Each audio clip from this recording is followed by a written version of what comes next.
So this is my 95 two-door Tahoe.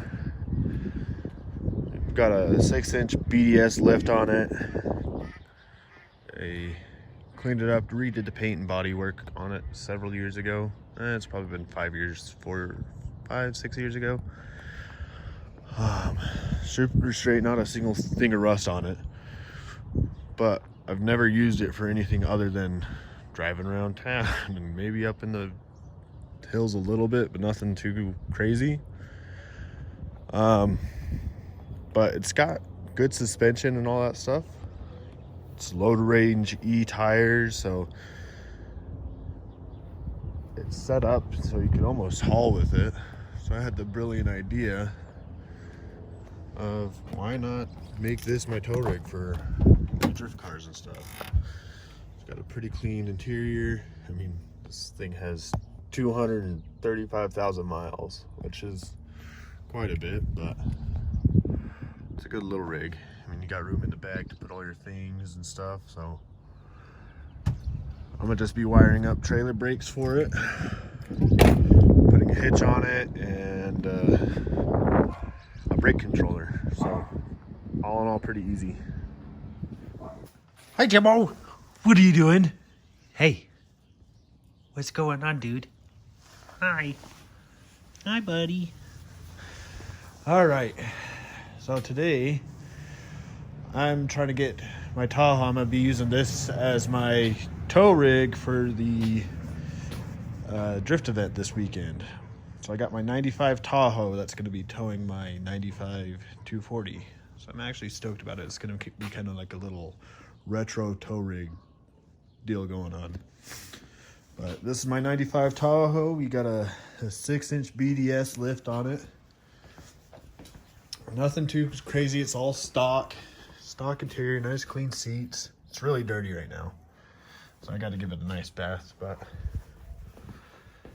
I have to get the trailer brakes wired up, and I got a nice drop hitch for it, so it'll actually be able to use a trailer properly. I've got JMO and a mess in the back, so got to wire up the brake controller. It's not really a hard task, but it's just gonna be kind of a crummy one because I have too much going on inside my shop. I have cars that are down that I don't want to move out, and so I gotta be working on this outside at what is it, like 7 o'clock now, and it's freezing out. It's freaking cold. I'm over here in my winter coat. But yeah, so it's gonna be super easy, and we'll just get it done, knocked out real quick. And it's a super simple install. I mean, this is all it takes. You know, you need some snippers, some wire strippers, a torch to heat down the butt connectors, your wire, and an impact, and a 1/4-inch socket. So pretty easy stuff. This did have a brake controller on it at one point. It never did work. I'm sure I could make it work, but might as well just upgrade, because this is probably from 95, and I'm sure there's a little bit better one, because adjusting this guy, it's just a dial, so you don't ever know, you know, what your settings are at, and different trailers you want set differently, and just having this dial with an arrowhead, it's like, yeah, I don't want that. So we got this one we're gonna throw in instead. But the fact that this did have a brake controller on it at one point is going to make it a whole lot easier. All right, I'm going to give you guys a little bit of a rundown on how these wiring things for a brake controller works. I mean, it's super simple. Some of you, I'm sure, already know, but I'm sure there's a lot of you that have never even thought about it, because most stuff comes factory with these trailer brakes. But all you have is, you have 4 wires that goes to the brake controller. So obviously you have these 2, which is power and ground. Black is power, white is ground. And then you have your output that goes to the trailer brake itself, well, to the trailer connector. And then you have your input, which comes from your brake pedal. So coming off the brake pedal here, you have a sensor somewhere up in there. I'm not sure exactly where, but it is back up in there. Let's see. But you'll have a sensor that comes off the brake pedal, and you're tying on to one of the wires up in there, and you just run that to the brake controller. And then you have a ground. I mean, this is just attached to like the dashboard support right here. So you can see we have lots of wires using this as a ground. This has it's a factory add-on for door locks. So that's what some of this stuff is going to. Not 100% what this one is for. It might be for the radio, something of that sort. And yeah, so this one's going to be for the trailer brakes. And then you come around to the other side, the engine bay where the wires are running through.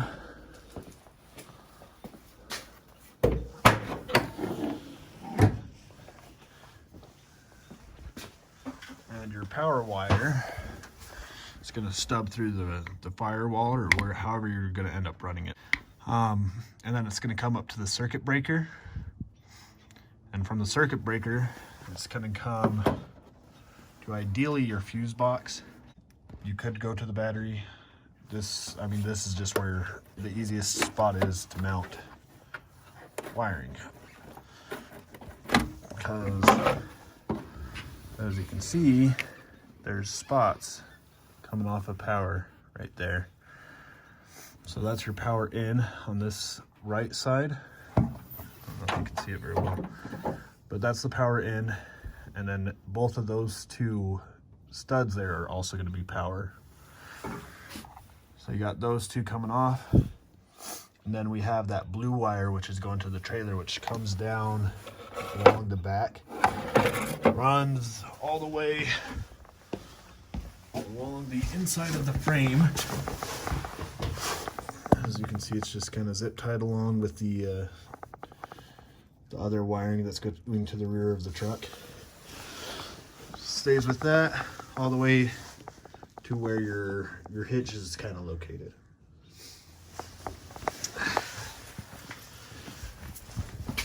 And that's all it is. So just those four wires, super simple. Here's something a lot of people probably won't understand, is like, why do you have under hood light? Younger people won't understand. It's like, why is there a hood light?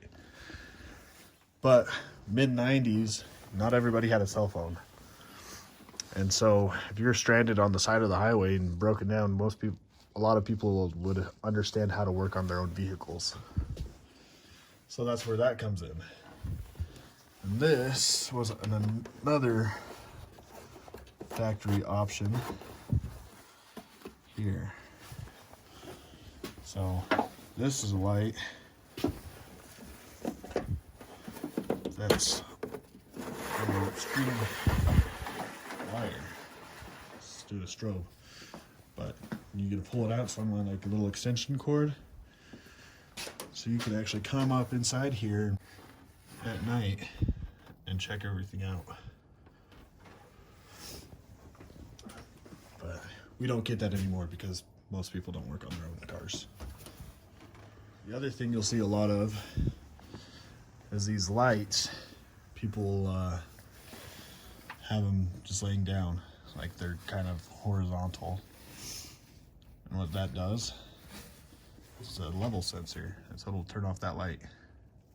So if it's light outside and you're working underneath the hood, you turn that sucker down, and then it's not going to just strain your battery. At night, it's super nice. You get a little bit of light, you push it back up. No one cares! So we're gonna start splicing these wires up inside here. Me personally, I don't like cutting my wires all in a straight line when they're running together, because then you just get a bunch of bulk. So I try and at least stagger them some. So we're gonna slip this one off, slip that one off, and then it's just gonna have a little bulge here and a little bulge here rather than one spot with a much larger section. All right, I have to head off to the store. I didn't have the right gauge thickness, so I need to run up to AutoZone before they close, get that, and then I can get back to it. I had to make a phone call to my sister, a FaceTime call actually, because I wasn't sure which color was blue and which was purple. So that was kind of problematic. Luckily FaceTime's a thing, because otherwise I would have been screwed and probably put the wrong thing the wrong place. All right, just got back from the parts store. Got me some 12 gauge wire. And this bad boy, we are going to be tying. Oh, look at this, I don't have a light on me. Just a little boop. And there's light.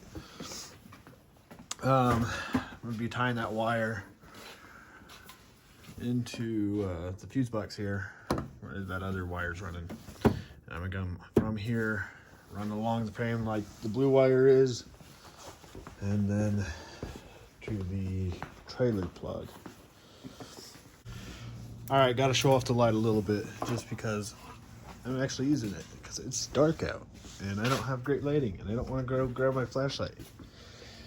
So I got my power wire set up to where I need it to go. It's gonna tie in right there. I don't have it hooked up, but I need to get underneath and start running it along the frame rail. Look at that, we got our light. That's all right. Come up here. We found the wire. Look at that.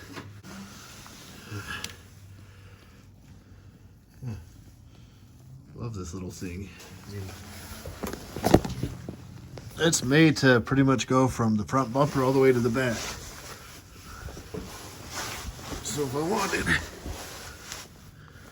you can get all the way back here and see. Super sweet.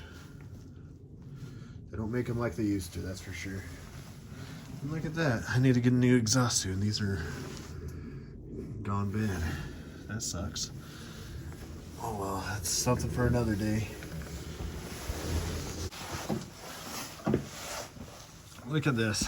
I mean, I got my nice Cornwell under hood light, and this whole time I've still just been using this guy. It's awesome. I love these little things, especially when they still work. I got this as new old stock. I hooked it up. So I was super stoked when I got it. I'm still super stoked now. Yeah, screw you, Cornwell. What good are you? Just need to finish running this wiring.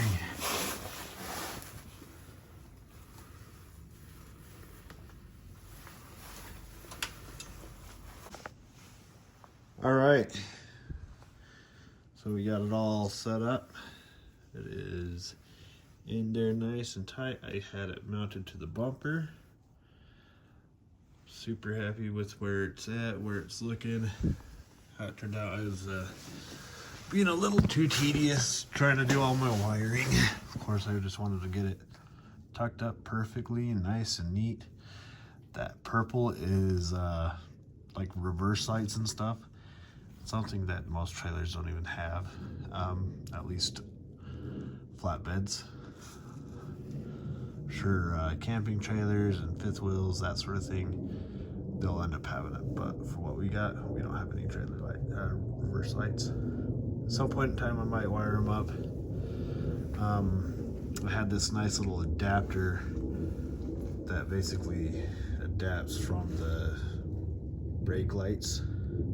So it basically adapts from brake lights and splices in to it. It's like a little junction for your trailer lights.